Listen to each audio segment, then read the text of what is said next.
Eh bien bonjour à toutes et à tous, on se retrouve aujourd'hui dans une nouvelle petite vidéo dans laquelle je vais vous présenter mon analyse sur l'action sur l'entreprise de BYD. Alors pour faire simple, pour commencer pardon, l'entreprise BYD c'est quoi? C'est le concurrent direct de Tesla, c'est-à-dire qu'ils font des voitures électriques et en gros c'est chinois. Donc voilà un peu le modèle, c'est déjà en Chine, enfin en Asie depuis quelques années déjà. Et là, à partir depuis environ 6 mois, il y en a de plus en plus en Europe, dont en France. Donc voilà. Donc c'est une action dans laquelle j'ai investi. Alors je sais pas si on voit la date. Non, on va pas voir la date. Bon bah j'ai investi dans cette action il y a environ 6 mois à peu près. Donc voilà. Je sais pas si on peut voir. Non. Bon, c'est pas grave. Ouais, c'est pas grave. Donc c'est après il y a 6 mois à peu près, voire un peu plus. Donc voilà. Donc je vais vous présenter un peu l'action. Savoir si c'est toujours comment dire, bien d'investir maintenant. À l'heure actuelle, on est en juillet 2025. Et aussi pourquoi il y a eu une grosse baisse du cours de bourse. Donc là, je vais y répondre dans cette vidéo. Donc pour ce faire, on va d'abord je vais d'abord expliquer la chute du cours de bourse. Donc on va aller sur Boursorama. Hop. Voilà, je vais vous montrer un peu tous les outils que j'utilise pour analyser une entreprise. Donc là, on peut voir que alors il y a plusieurs cotations. Donc moi, ce que j'ai, c'est le BY6 hop, qu'on peut voir ici là. On voit ici le petit code. Parce qu'elle est sur plusieurs places boursières, mais en soi, ça revient même. Donc voilà. Hop. Alors avant, elle était à peu près à 50 euros à peu près. Ouais, c'est bien des euros. Hop. Et ici, en juin, début juin, elle a baissé de 50 à 13 environ, 13-14. Et là, elle a rebaissé un petit peu, mais c'est normal. Enfin, c'est normal, après, c'est le... Comment dire, c'est le... Bah, après, l'action suit son cours. Et en fait, il y a eu cette baisse tout simplement parce qu'il y a eu une augmentation de capital. C'est-à-dire que avant, admettons, il y avait... alors, j'ai pas les chiffres en tête, mais admettons, il y avait 500... admettons, il y avait 500 000 actions de BYD. Ils en ont émis, et admettons, ils en ont émis 200 000. Et donc, comme il y en a plus, donc 700 000, et ben, le cours baisse naturellement. Mais cette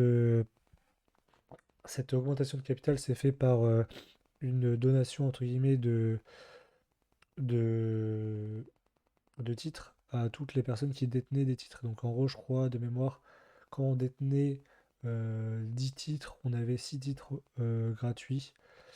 Et ça permettait de compenser la future baisse du cours. Donc voilà, mais en soi, ça ne change rien pour les investisseurs et ceux qui en détiennent, pas de panique. Normalement, la régularisation finale sera faite en début août, il me semble. Donc là, on peut voir, moi, c'est pour cette raison que j'ai deux lignes de, euh, de l'OBYD. En gros, j'avais 11 titres avant. Donc voilà, avec une plus-value latente de 150 euros. Et j'ai eu 6 titres gratuits. Donc voilà. Et en gros, l'addition des deux fait que bah, j'ai pas été lésé. Ça permet comment dire, de contrer entre guillemets le baisse du cours. Et en gros, là, ces deux lignes vont se fusionner courant août. Donc voilà, c'est lié à une augmentation de capital, c'est lié à un changement de... Enfin, c'est un truc qui a été fait dans la direction au niveau de la finance, enfin, des finances d'entreprise de l'entreprise. Donc voilà. Donc là, on va passer à l'analyse. Euh, donc voilà, je vais sur zone bourse personnellement. Je vais dans finance, voilà. Donc là, on voit le compte de résultats prévisionnels. Bon, on voit les précédents et les prévisionnels, enfin le prévisionnel sur les 2025-2026 sur les 3 prochaines années. Donc là, en ce qui est ici, c'est le chiffre d'affaires pour que ça soit clair. Le... Ce qui est ici, c'est le... Ah non, ce qui est ici, c'est le résultat d'exploitation, et en vert, le résultat net. Donc le résultat d'exploitation, c'est le résultat de l'entreprise uniquement lié à son exploitation, donc il n'y a pas les résultats financiers ni les résultats exceptionnels. Pour ceux qui s'y connaissent un peu en comptabilité, en gros, c'est le résultat euh, purement de l'activité propre de l'entreprise. Donc voilà. Et là, il y a la marge et la marge nette et la marge d'exploitation. Donc c'est la même chose. Les résultats nets, c'est le résultat comptable final en gros. Donc voilà. Alors là, on peut voir que il y a une bonne, enfin, une bonne variation du chiffre d'affaires de l'entreprise. Et aussi, on a une augmentation de la marge. Donc en gros, c'est-à-dire que plus le temps passe, plus ils arrivent à maîtriser leurs coûts et donc à dégager plus de bénéfices. Et ce qui fait que une augmentation du chiffre d'affaires à travers les années, combinée à une augmentation de la marge, fait que bah, du coup le résultat augmente encore plus. Et donc on peut voir là le résultat net et même d'exploitation, hein, il augmente assez significativement à travers les années, tout comme le chiffre d'affaires. Donc voilà. Là, on a fini là-dessus. En gros, là, bah, là c'est le graphique. C'est plus simple à lire, je trouve. Après, là, il y a les en nombre enfin, plus précis. Donc voilà, là, on peut voir le chiffre d'affaires qui augmente bien. On peut même voir les variations. Donc là, c'est vraiment, ça augmente vraiment beaucoup. Les variations sont assez énormes. Et l'EBITDA, en gros, c'est un peu comme le BE. En gros, c'est vraiment, comment expliquer? C'est vraiment, c'est le résultat d'exploitation, mais en fait, il n'y a pas tout ce qui est charge des personnels, etc. Donc en gros, c'est vraiment, enfin, par exemple, une entreprise de menuiserie, par exemple, son EBITDA, c'est vraiment ce qui facture moins tout ce qui paye en bois, etc. Et voilà quoi. En gros, pour faire simple. Donc là, on peut voir que l'EBITDA augmente un peu comme le chiffre d'affaires. Donc en vrai, c'est bon. Enfin, c'est bien, à part ici, mais après là, ça se compense plus ou moins. Donc voilà. Le résultat d'exploitation, bah là, on l'a vu, il augmente aussi. Le résultat net aussi. Voilà. Et on peut voir que le PER, enfin le PER, alors le PER c'est un indicateur. Et en gros, quand il est au-delà de 20, pour moi, c'est que l'entreprise est un peu surévaluée. L'idéal, c'est quand elle est entre 10 et 20. Et quand elle est en dessous de 10, c'est vraiment, c'est-à-dire qu'elle est sous-évaluée en gros. Entre 10 et 20, c'est-à-dire qu'elle est à peu près dans sa valeur. C'est-à-dire qu'elle est un peu bien pricée, hein, au niveau du cours de bourse, je parle. Donc voilà, là il est. Là c'est l'évolution, mais on va le voir après peut-être. Voilà. En gros, de 25, il est de 18. Et là il serait de 15. C'est-à-dire qu'en gros, il est à son. Il est assez, il est dans ses prix en gros. En gros, c'est-à-dire qu'il est dans ses prix avec cet indicateur, bien évidemment. Après, il y en a d'autres à voir. Hop. Donc là, là c'est le bilan prévisionnel, donc c'est un peu différent. On a toujours le chiffre d'affaires, mais je sais pas ce qu'il fait là. La trésorerie nette, donc là on peut voir qu'au début, bah, du coup la trésorerie elle était négative, tout simplement parce que l'entreprise était endettée, je pense. Enfin oui, ça veut dire ça. Et là, du coup, l'entreprise détient, enfin a de plus en plus de trésorerie, donc là c'est très bon. On peut voir que l'endettement net, c'est pour ça que l'endettement net est négatif, c'est-à-dire qu'en gros, bah, elle n'a pas de dette. Ou en tout cas, c'est-à-dire qu'elle a plus de trésorerie, En gros, c'est-à-dire qu'elle a plus sur son compte en banque que en dette. Après, elle peut avoir des dettes, mais le rapport des deux fait que, enfin, quand on fait la différence, c'est qu'il y a plus de cash que de dette. Et on peut voir que là, il y avait 38 000, je pense que c'est en millions de CNI, CNY, c'est la monnaie chinoise, le yen, je crois. Hop, voilà. Donc là, c'est très bien aussi que ça augmente. Après, le truc, c'est qu'il faut que, dans l'idéal, il faut qu'elle en fasse quelque chose, l'entreprise. Et surtout, ce qui est important, c'est le flux de trésorerie libre. C'est-à-dire qu'en gros, là, à chaque fois, c'est positif. C'est-à-dire qu'à chaque fois, il y a une augmentation de la trésorerie. Après, on peut le voir en bleu, c'est assez significatif. Donc en vrai, on le voit assez bien. Donc voilà. Hop. Là, on s'en fout un peu de ça. Enfin, ça, c'est les marges. Donc, en gros, c'est la marge sur les bidas, voilà, la marge nette. Donc, en vrai, les marges sont assez. Elles augmentent et après, elles sont assez stables.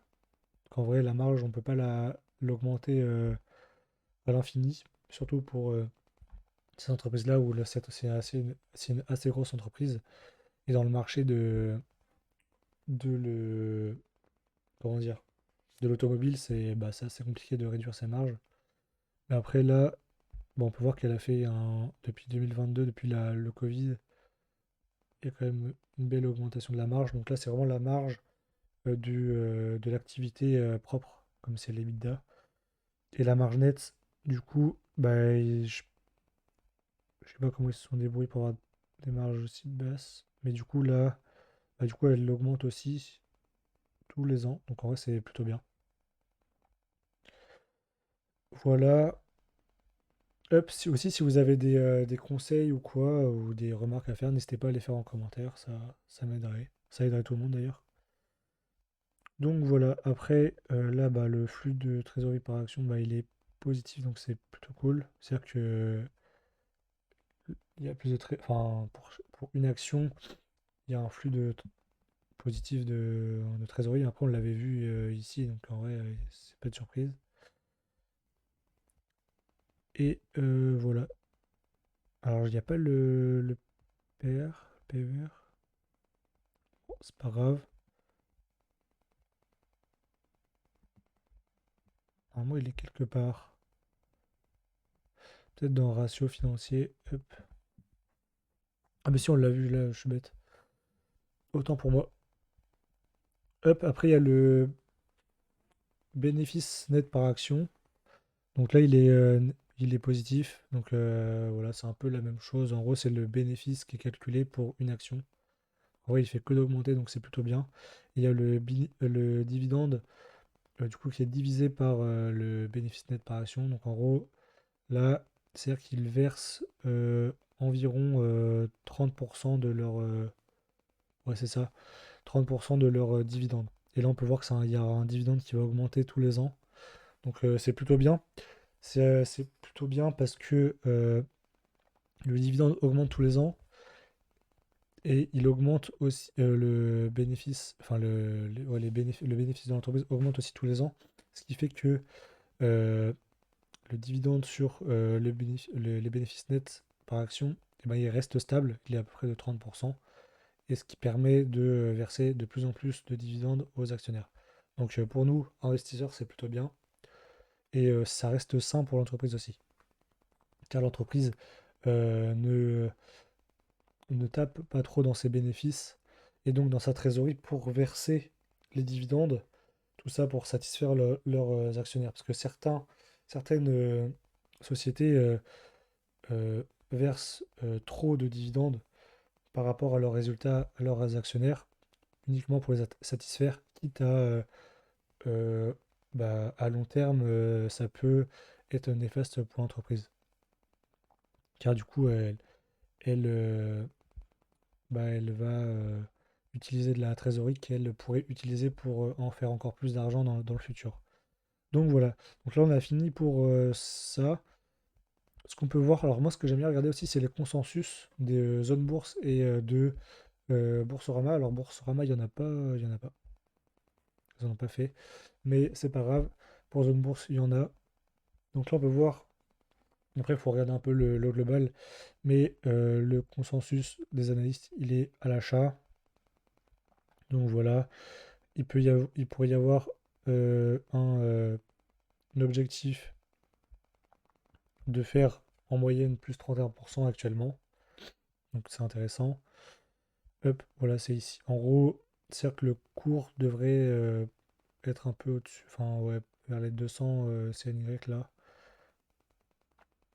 Et on peut voir que l'évolution des consensus à travers le temps. Et là, au début, on a certains disaient d'acheter, d'autres on sait pas trop.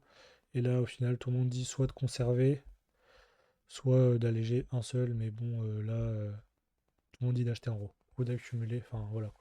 Après, il faut pas se fier qu'à ça. Pour moi, c'est plus une, un élément qui va me conforter dans mon idée que l'entreprise est bien pour investir. Donc voilà. Voilà, là on peut voir un peu la comparaison du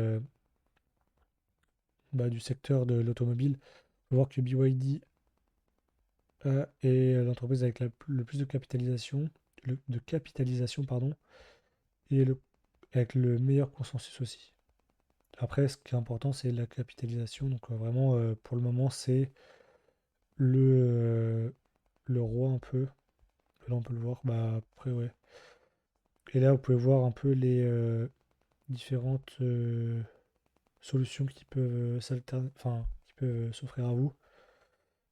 Il n'y a pas Stellantis. Bon, c'est pas grave. J'aurais bien aimé voir Stellantis. Donc voilà. Donc le BYD, c'est le premier pour le moment, d'après les analystes. Et donc tout ça, c'est bien. Là, on a pu voir que c'était un plus ou moins bon prix actuellement. Mais là, on va le vérifier sur un autre site qui s'appelle Guru Focus. Alors, vous allez pouvoir retrouver un peu toutes les, tous les ratios, etc., toutes les données financières qu'on a pu voir précédemment. Et sachant que c'est en anglais, je crois. Mais là, j'ai repris la même chose, le Big Axis. Donc là, il y a un score, voilà, qui est plutôt cool. Voilà. Et là, on peut voir si j'aime bien ce graphique qui montre c'est assez ludique pour voir si c'est soit sous-évalué, donc c'est dans le vert, ou soit surévalué, donc dans le rouge. Donc là, il faut vendre et là, il faut acheter en gros. Après, il ne faut pas se baser que sur ça, bien évidemment. Mais là, du coup, actuellement, on serait potentiellement un poil sous-évalué par rapport à ce qu'il dirait. Alors là, le cours a toujours été comme ça, parce que je pense qu'ils ont ils ont dû convertir un peu enfin, je sais pas, enfin, genre adapter le cours sans l'augmentation de capital, sans la grosse baisse. C'est pour ça que du coup, là, on est là. Mais si vous voyez le cours en vrai, et ben, normalement, il y a une baisse. Mais du coup, ça serait complètement biaisé. Donc là, on peut voir qu'il pourrait euh, aller jusqu'à 16 euros, sachant que là, on est à 13. On est à peu près à 13, ouais. Il pourrait aller à 16, ouais, voilà. En 2026, il pourrait atteindre en gros 17 euros, voire même un peu plus. Donc voilà. Hop, donc voilà, j'en ai fini pour cette vidéo. Vous avez maintenant tous mes outils que j'utilise pour analyser. C'est surtout Zone Bourse et Gros Focus, c'est pour un peu se conforter aussi dans l'idée est-ce que c'est maintenant ou pas d'investir avec ce fameux graphique. Zone Bourse, c'est pour voir surtout les données financières, analyser un peu. Et du coup, Boursorama et la deuxième partie de Zone Bourse, c'est un peu pour voir, se conforter dans l'idée que c'est une bonne idée, de valider un peu son analyse par les analystes. Même s'il ne faut pas se baser que sur ça. En vrai, je pense qu'une combinaison des trois choses, enfin des trois points, des trois parties de la vidéo, c'est une bonne chose. Après, des fois, ça peut aller à la cave, comme par exemple ici, parfois. Après, on peut pas tout contrôler, bien évidemment. Donc voilà, j'espère que la vidéo vous aura plu. N'hésitez pas à lâcher un like, à vous abonner, et surtout, si vous voulez, pardon, commencer à investir en bourse, vous pouvez passer par DeGiro, qui est mon broker, comme vous pouvez le voir. Et vous aurez un petit bonus, je crois que vous aurez une dizaine d'euros de frais offerts pour vos premiers trades, enfin premiers investissements, c'est-à-dire que vos premiers investissements, vous n'allez pas payer de frais dessus sur vos ordres. Sinon, faut payer environ 2 euros par ordre sur des gyros. Après, vous avez toute une partie frais sur le site. N'hésitez pas à passer par mon lien, ça me ferait gagner un peu d'argent et puis ça permet de soutenir la chaîne. Et voilà, si vous aussi, si vous voulez commencer à investir en crypto-monnaie, n'hésitez pas à passer par mon lien. Vous avez, je crois, 5, je sais plus combien d'euros, de dollars, c'est écrit de toute façon dans la description. Pareil, c'est un broker qui est une plateforme qui est très, très simple d'utilisation. Et pour investir en immobilier, vous pouvez passer sur Brix. vous avez aussi un bonus. euh, je crois qu'il est en description. Vous avez le lien qui est dans la description. Donc voilà, on se retrouve à la prochaine pour une nouvelle vidéo. Allez, ciao!